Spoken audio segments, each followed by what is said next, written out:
हस्तरेखा में हम कैसे देखें, उसी में जैसे मांगलिक दोष बन जाता है, विवाह में व्यवधान आ जाता है, कालसर्प दोष बन जाता है और बहुत सारी चीज़ें जो प्रबल योग बना देती हैं या उनको रोकती हैं। मैं उसके बारे में पूरा विस्तार से वर्णन करना चाहूँगी। कृपया आप थोड़ा ध्यान से सुनिएगा। आपका बहुत बहुत आभार।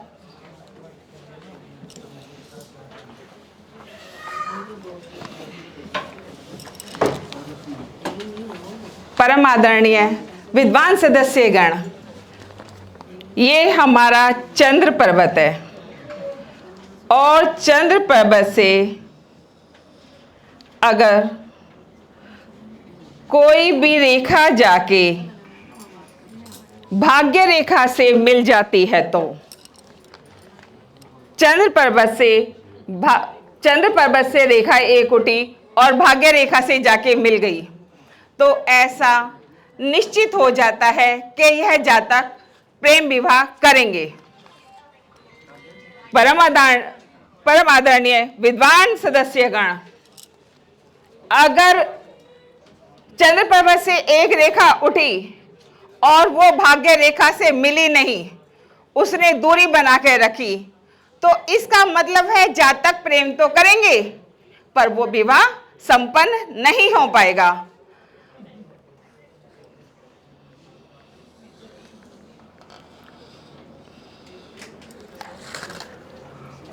विद्वान सदस्यगण, इसमें फिर चंद्र पर्वत से रेखा उठी है और भाग्य रेखा से मिली है, पर वो क्या है, वो थोड़ी गाढ़ी हो गई है।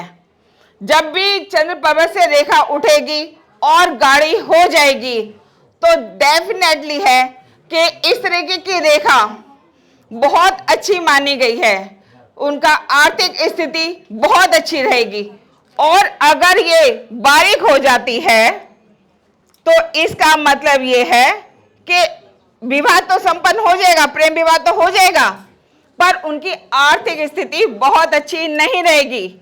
इसी में ही अगर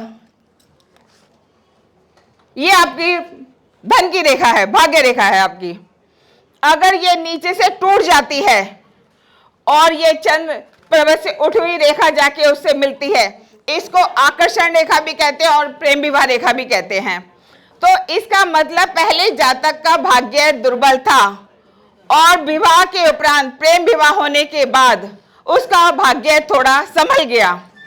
परम आदरणीय विद्वान सदस्यगण, इसी तरीके से जब ये रेखा जाके दीप का चिन्ह बना ले, ये भाग्य रेखा है और चंद्र पर्वत से ये रेखा उठी और आगे जाके दीप का इसने चिन्ह निशान बना लिया, तो जब भी दीप का निशान बन जाता है तो जरूर चरित्र हनन के कारण से वो तलाक की दिशा में वो विवाह पहुंच जाता है। परम आदरणीय सदस्यगण,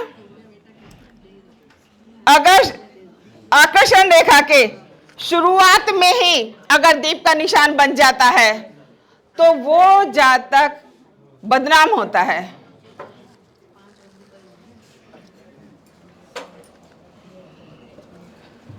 परम विद्वान सदस्यगण, इस तरीके से ये आपकी धन की रेखा है, ये भाग्य रेखा है और ये चंद्र पर्वत से ये रेखा उठी है और ये जब ये साथ साथ चलती है तो आजकल एक प्रथा चल गई है लिव इन रिलेशनशिप में रहने की।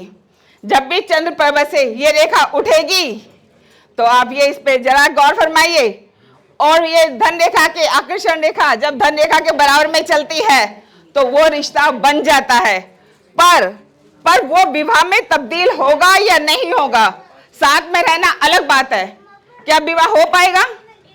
अगर ये जाके ऐसे इससे मिल जाता है तो विवाह संपन्न हो जाएगा, पर अगर ये रेखा यहाँ पर तिरछी होके मिली है तो ये रिश्ता स्वार्थवश बना है। और ये अगर सीधा ऐसे स्पष्ट बन जाती है तो स्वार्थ नहीं, साथ में रहते रहते प्रेम अधिक पनप गया और उन्होंने सोचा कि अब हम साथ में रहते हैं। अब मैं आपको थोड़ा मांगलिक दोष के बारे में बताना चाहूंगी। अगर मंगल के क्षेत्र पे अगर क्रॉस का निशान आ जाता है, ये आपका मंगल का क्षेत्र है और इस पे क्रॉस का निशान आ जाता है, तो हम उस जातक को मांगलिक दोष कह देते हैं। परम आदरणीय सदस्यगण, अगर सूर्य रेखा आपकी, सूर्य की उंगली अगर आपकी बड़ी है और आपकी तर्जनी छोटी हो जाती है तो यह भी मंगल दोष का प्रतीक है। इसमें एक चीज और देखी जाएगी कि यहाँ पर ये मंगल के क्षेत्र में छोटी छोटी राहु रेखाएं खड़ी हैं, तो डेफिनेटली आप कह सकते हैं जातक को मांगलिक दोष है। परम आदरणीय सदस्यगण, अगर आपकी ये जो मस्तिष्क रेखा है और आपकी ये जीवन रेखा, अगर ये दोनों शुरुआत से अलग अलग हों, दोनों हाथों में जीवन रेखा और मस्तिष्क रेखा दोनों हाथों में अलग अलग हों शुरुआत से ही, तो आप निसंकोच कह दीजिए कि जातक को मांगलिक दोष है। वो बिल्कुल स्पष्ट नजर आता है, वो अपने हिसाब से अपना जीवन जिएगा, हठी स्वभाव का होगा। परम आदरणीय सदस्यगण, मैं 2 पॉइंट आपको कालसर्प दोष के भी बता देती हूं। अगर धन की रेखा दोनों तरफ से दो मुखी हो जाए तो ये कालसर्प दोष बन जाता है।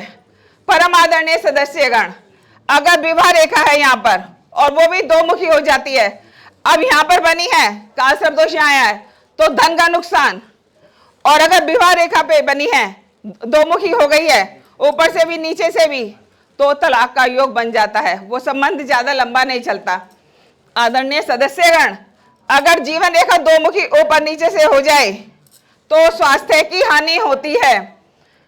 अगर मस्तिष्क रेखा पे हो जाए और इसका झुकाव मस्तिष्क रेखा का चंद्र पर्वत की तरफ हो जाए तो ऐसे जातक जो हैं डिप्रेशन का शिकार रहते हैं, क्योंकि मस्तिष्क रेखा सीधी चंद्र पर्वत पे आके गिर गई है और ऊपर से और नीचे से दोनों तरफ से दो मुखी हो गई है, तो उनका बहुत सारा जीवन अवसाद में चला जाता है।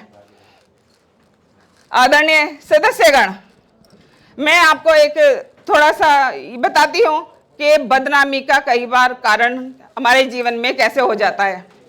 अगर सूर्य के क्षेत्र पर सब डर जाएंगे। आप लोगों ने मुझे ध्यान से सुना, आप लोगों का बहुत बहुत आभार है, आपका बहुत बहुत अभिनंदन है। आपने बहुत कृपा करी मुझ पर। बातें बनते एक क्लास करवाएंगे और ये क्लास लेंगे। कितने लोग हाथ खड़ा करेंगे क्लास के लिए? आप बता देना, एक क्लास करवाएंगे, यहीं करवाएंगे, ठीक है ना? क्योंकि थोड़ा समय की अधिकता। जी, आपका बहुत बहुत आभार। धन्यवाद तो आपका है, हाँ, कि आपने यहाँ पे इतना अच्छा